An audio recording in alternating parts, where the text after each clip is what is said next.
আচ্ছা, তোমাদেরকে তো আগের দিন রক্ষাকালী পুজোর ইতিহাস সম্বন্ধে বলেছি। এবার তোমাদেরকে দেখাই সেই দিনকে আমাদের গ্রামের প্রত্যেকটা বাড়িতে কি কি হয়। তবে হ্যাঁ, যদি তোমরা আগে ইতিহাসটা না জেনে থাকো তাহলে এইটার ফিলিংসটা তোমাদের পক্ষে বোঝা একটু কঠিন। তাই আগে পার্ট 1 দেখে নিতে পারো। এখানে আমার বাপি রান্না করছে, কারণ মা অনেকক্ষণ ধরে রান্না করতে করতে থকে গিয়েছিল।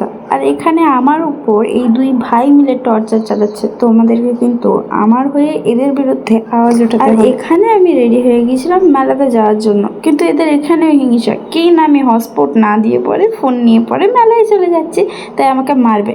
কিন্তু এরা তো জানে না আজ আমার সাথে দিদা আছে, দিদা এদেরকে উল্টো মারছিল। তারপরে দেখা গেল ওদের ফোনেরও চার্জ শেষ, তাই ওরাও আমাদের সাথে মেলাতেই যাবে। আমরা তো রেডি হয়ে গিয়েছিলাম, তবে এদেরকে রেডি করতে এবার আমাদেরকে এক্সট্রা টাইম দিতে হবে। এই যে দিদা আজকেও চশমাটা ভুলে যাচ্ছিল, আর মা নিজের পার্স, যেটা আমাকেই আনতে হবে। যাই হোক, বাইরে যাওয়ার সময় এদেরকে অর্ধেক জিনিস আমি মনে করাই।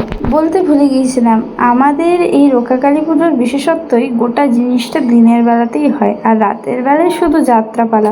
সুতরাং এই মেলা খেলা সবকিছুই কিন্তু দিনের বেলায়। তো চলো আমরা এখন মেলায় যাই। আগের বছর কিছু ঝামেলার কারণে এবছর মেলাটা সেভাবে বসেনি, যার জন্য আমাদের প্রত্যেকেরই মন খারাপ। মা আবার এখানে একটা ট্যাটুর দোকান থেকে ভেবেছিল ট্যাটু করাবে, কিন্তু পরে আর সাহস হয়নি। কিংবা বলতে পারো আমার বলা কিছু গোল্ডেন ওয়ার্ডস মায়ের মনে পড়ে গিয়েছিল। এই যেমন মাকে পরশু দেখালাম ট্যাটুর ইঙ্ক হাতে লাগানোর জন্য এক ব্যক্তির ক্যান্সার হয়েছে, তাই মায়ের সাহস হয়নি। আর এইটা দিন থেকে আমার পঞ্চম আইসক্রিম। যাই হোক, আইসক্রিম খাওয়ার পর মেলাতে গেলে আর কি খেতে ইচ্ছে করে বলো তো? Exactly egg roll. আরও অনেক কিছু খাওয়ার মন করে, সেগুলোও খেয়েছিলাম, তবে একটু পরে আবার যখন মেলা গিয়েছিলাম তখন। আর এই এগ রোল খেতে খেতে আমার সাদা ড্রেসটার উপরে আমি এই যে সস ফেলিয়ে ফেলেছি।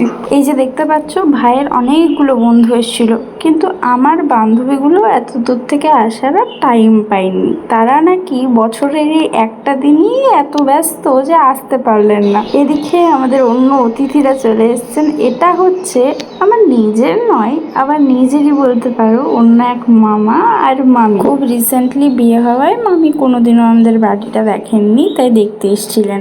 আর এসেছিলেন আমার এক স্যার এবং তার মেয়ে, কিন্তু স্যারের সামনে ফোন বার করা সম্ভব, তাই সেটা আর ব্লগ নেওয়া হয়নি। এখানে বাপি বসে বসে লাইট টেস্ট করছিল, যেটা সাকসেসফুল হলো, তবে এখানে লাইটটা লাগানো হয়নি। যাই হোক, মামা মামি তো গ্রামের কোনো কিছু জানে না, তাই গাইড হিসেবে আমি ওদের সাথে গিয়েছিলাম ওদেরকে মেলা ঘোরাতে। যাই হোক বন্ধুরা, তোমাদের সাথে দেখা হবে নেক্সট ব্লগে। ততক্ষণের জন্য ভালো থেকো, সুস্থ থেকো, বাই বাই, সাবস্ক্রাইব।